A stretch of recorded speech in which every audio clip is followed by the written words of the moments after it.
शहर के एक और तिरस्कृत मकान, दूसरा तल्ला। वहां चौके में एक स्त्री अंगीठी सामने लिए बैठी है।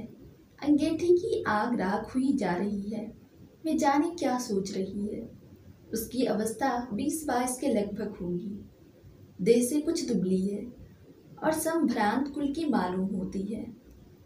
एकाएक अंगीठी में राख होती आग की ओर स्त्री का ध्यान गया। घुटने पर हाथ देकर वह उठी, उठाकर कुछ कोयले लाई। कोयले अंगीठी में डालकर फिर किनारे ऐसे बैठ गई मानो याद करना चाहती हो कि अब क्या करूं। घर में और कोई नहीं और समय 12 से ऊपर हो गया है। दो प्राणी घर में रहते हैं, पति और पत्नी। पति सवेरे से गए हैं कि लौटे नहीं और पत्नी चौके में बैठी है। सुनिंदा सोचती है, नहीं सोचती कहाँ है। असल भाव से वह तो वहां बैठी ही है। सोचने को है तो यही कि कोयला ना बुझ जाए। वे जाने कब आएंगे। 1 बज गया है। कुछ हो, आदमी को अपनी देह की फिक्र करनी चाहिए। और सुनिंदा बैठी है, वह कुछ कर नहीं रही है। जब वे आएंगे तब रोटी बना देगी। वे जाने कहाँ कहाँ देर लगा देते हैं। और कब तक बैठूं, मुझसे नहीं बैठा जाता। कोयले भी लहक आए हैं और उसने झल्लाकर तवा अंगीठी पर रख दिया। नहीं, अब वह रोटी बना ही देगी। उसने खींचकर जोर से आटे की थाली सामने खींच ली और रोटी बेलने लगी। थोड़ी देर बाद उसने जीनों पर पैरों की आहट सुनी। उसके मुख पर कुछ तल्लीनता आई। क्षणभर वह आभा उसके चेहरे पर रहकर चली गई और वह फिर उसी भांति काम में लग गई। कालिंदी चरणपति आए। उनके पीछे पीछे 3 उनके मित्र भी आए। ये आपस में बातें करते आ रहे थे और खूब गर्म थे। कालिंदी चरण अपने मित्रों के साथ सीधे अपने कमरे में चले गए। उसमें बहस छिड़ी थी। कमरे में पहुंचकर रुकी बहस फिर छिड़ गई। ये चारों व्यक्ति देश उद्धार के संबंध में कटिबद्ध हैं। चर्चा उसी सिलसिले में चल रही है। भारत माता को स्वतंत्र कराना होगा। अनीति अनीति, हिंसा अहिंसा को देखने का यह समय नहीं है। मीठी बातों का परिणाम बहुत देखा है। मीठी बातों से बाघ के मुंह से अपना सिर नहीं निकाला जा सकता।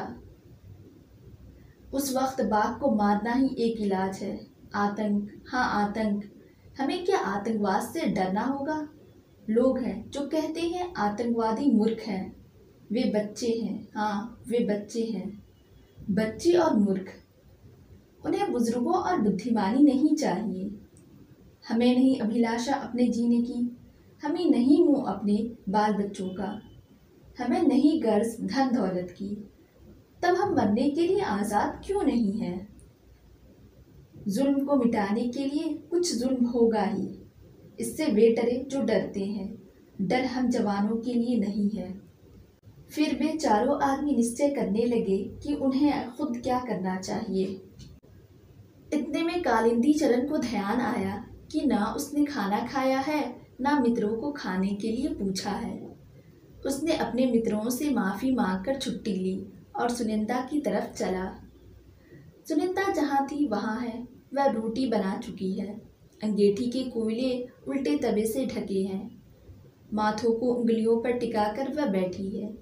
सूनी सी दिख रही है।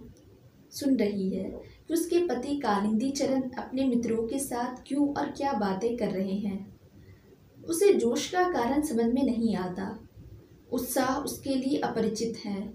वह उसके लिए कुछ दूर की वस्तु है। स्पिन्य मनोरमा और हरियाली। वह भारत माता की स्वतंत्रता को समझना चाहती है, पर उसको न भारत माता समझ में आती है, ना स्वतंत्रता समझ में आती है। उसे इन लोगों की इस जोरों की बातचीत का मतलब ही नहीं समझ में आता। फिर भी सच उत्साह की उसमें बड़ी भूख है। जीवन की हौस उसमें बुझती सी जा रही है, पर वह जीना चाहती है। उसमें बहुत चाह है कि पति उससे भी कुछ देश की बातें करे। उसमें बुद्धि तो जरा कम है, पर फिर धीरे धीरे क्या वह भी समझने नहीं लगेगी? सोचती है। कम पढ़ी हूँ तो इसमें मेरा क्या कसूर है? अब तो पढ़ने को तैयार हूँ। लेकिन पत्नी के साथ पति का धीरज खो जाता है। खैर, उसने सोचा उसका काम तो सेवा है, बस यह मानकर उसने कुछ समझने की चाह ही छोड़ रखी है। वह अनायास भाव से पति के साथ रहती है और कभी उसकी राह के बीच आने की नहीं सोचती। वह एक बात जानती है कि उसके पति ने अगर आराम छोड़ दिया है, घर का मकान छोड़ दिया है, जानबूझकर उखड़े उखड़े और मारे मारे फिरते हैं, उसमें वे कुछ भला ही सोचते होंगे। इसी बात को पकड़कर वह अपित शून्य भाव से पति के साथ विपदा पर विपदा उठाती रही है। पति ने कहा भी है कि तुम मेरे साथ दुख क्यों उठाती हो, पर यह सुनकर वह चुप रह गई। सोचती रह गई कि देखो कैसी बातें करते हैं। वह जानती है कि जिसे सरकार करते हैं वह सरकार उनके इस तरह के कामों से बहुत नाराज है। सरकार सरकार है, उसके मन में कोई स्पष्ट भावना नहीं है कि सरकार क्या होती है। और यह जितने हाकिम लोग हैं वे बड़े ज़बरदस्त होते हैं और उसके पास बड़ी बड़ी ताकतें हैं। इतनी फौज, पुलिस के सिपाही और मजिस्ट्रेट और मुंशी और चपरासी और थानेदार और वाइसराय, ये सब सरकारी हैं। इन सब से कैसे लड़ा जा सकता है? हाकिम से लड़ना ठीक बात नहीं है, पर यह उसी लड़ने में तन विसार बैठे हैं। खैर, लेकिन ये सब के सब इतने जोर से क्यों बोलते हैं? उसको यही बात बुरा लगता है। सीधे सादे कपड़े में एक खुफिया पुलिस का आदमी हरदम उनके घर के बाहर रहता है। ये लोग इस बात को क्यों भूल जाते हैं? इतने जोर से क्यों बोलते हैं? बैठे बैठे वह इसी तरह की बातें सोच रही है। देखो, अब 2 बजेंगे, इन्हें न खाने की फिक्र न मेरी फिक्र।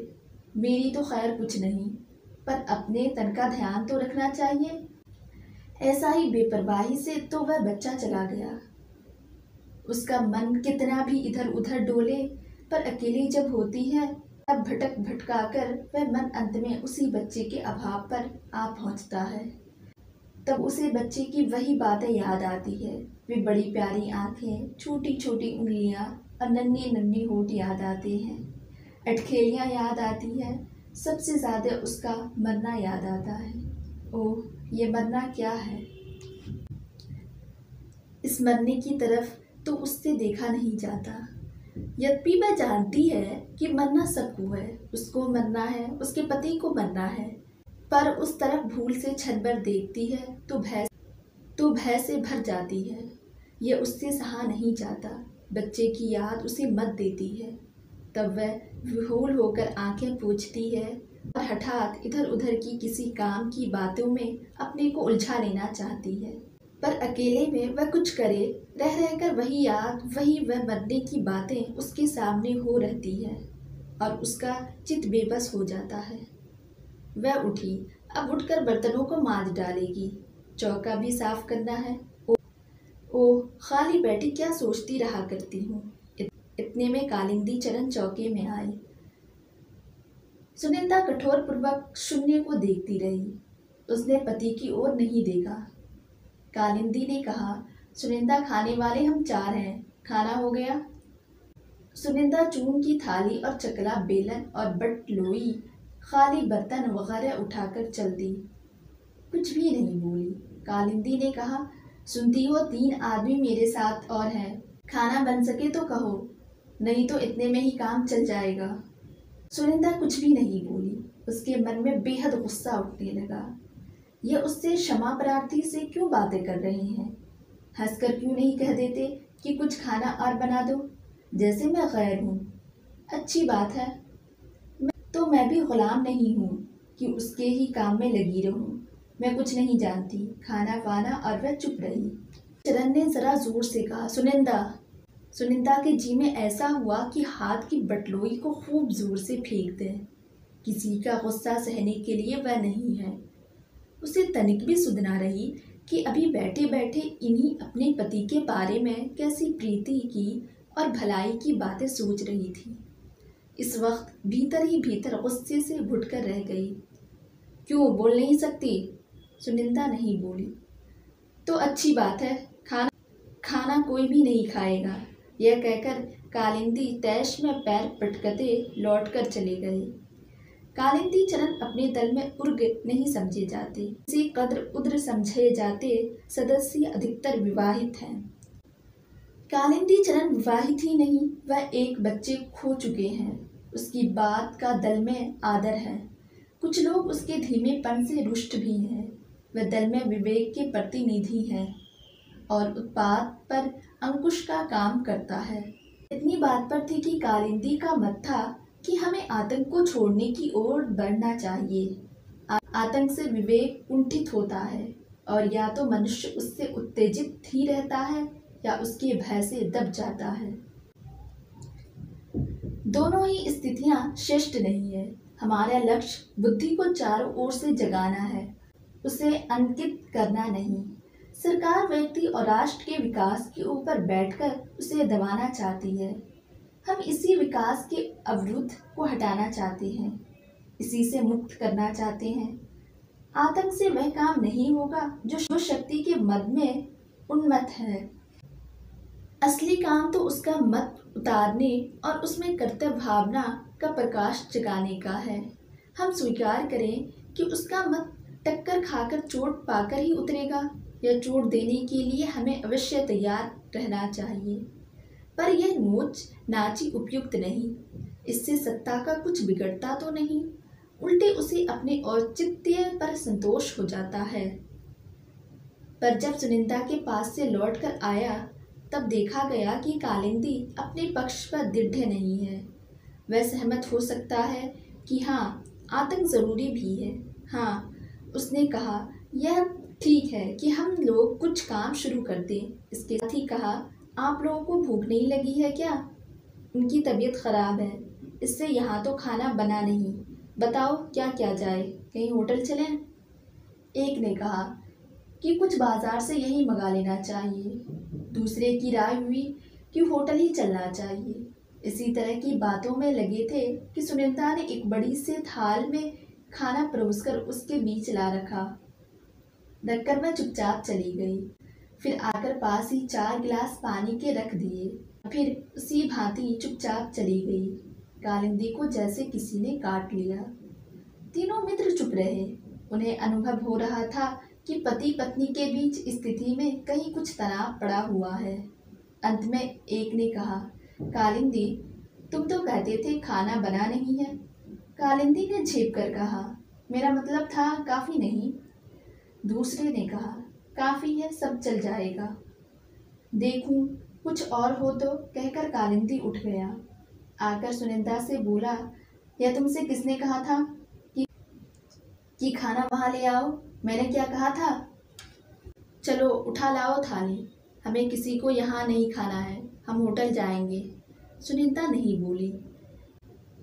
कालिंदी भी कुछ देर गुम खड़ा रहा। तरह तरह की बातें उसके मन में और कंठ में आती थी। उसे अपना अपमान मालूम हो रहा था और अपमान असह्य था। उसने कहा, सुनती नहीं हो कि कोई क्या कह रहा है? क्यों? सुनिंदा ने मुंह फेर लिया। क्या मैं बकते रहने के लिए हूँ? सुनिंदा भीतर ही भीतर घुट गई। मैं पूछता हूँ कि जब मैं कह गया था तब खाना ले जाने की क्या जरूरत थी? सुनिंदा ने मुड़कर और अपने को दबाकर धीमे से कहा, खाओगे नहीं, एक तो बच गया।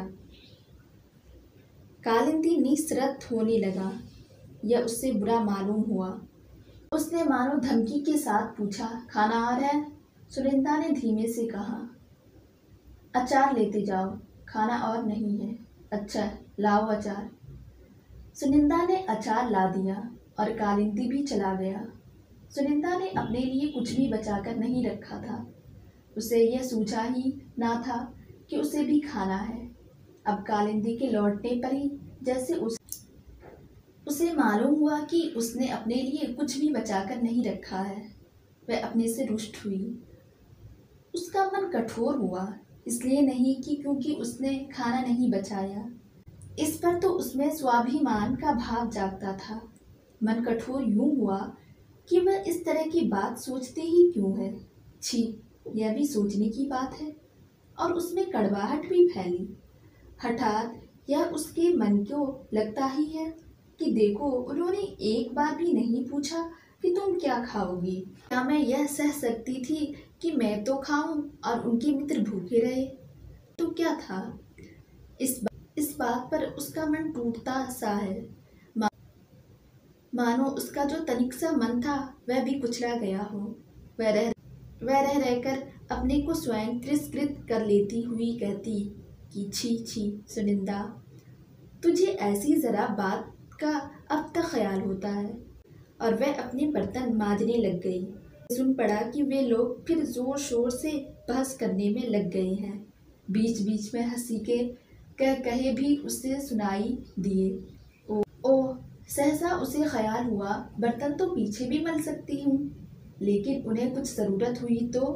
यह सोचकर झटपट हाथ धोकर वह कमरे के दरवाजे के बाहर दीवार से लगकर खड़ी हो गई। एक मित्र ने कहा, अचार और है, अचार और मंगवाओ यार। आनंदी ने अभ्यासवश जोर से पुकारा, अचार लाना भाई, अचार। मानो सुनिंदा कहीं बहुत दूर हो, पर वह तो बाहर लगी खड़ी ही थी। उसने चुपचाप अचार लाकर रख दिया। आने लगी तो कालिंदी ने तनिक इस निगद्ध वाणी से कहा, थोड़ा पानी भी लाना। और सुनिंदा पानी ला दिया, देकर लौटी और फिर द्वार से लगकर आटे में खड़ी हो गई। उसे कालिंदी कुछ मांगे तो जल्दी से ला दे।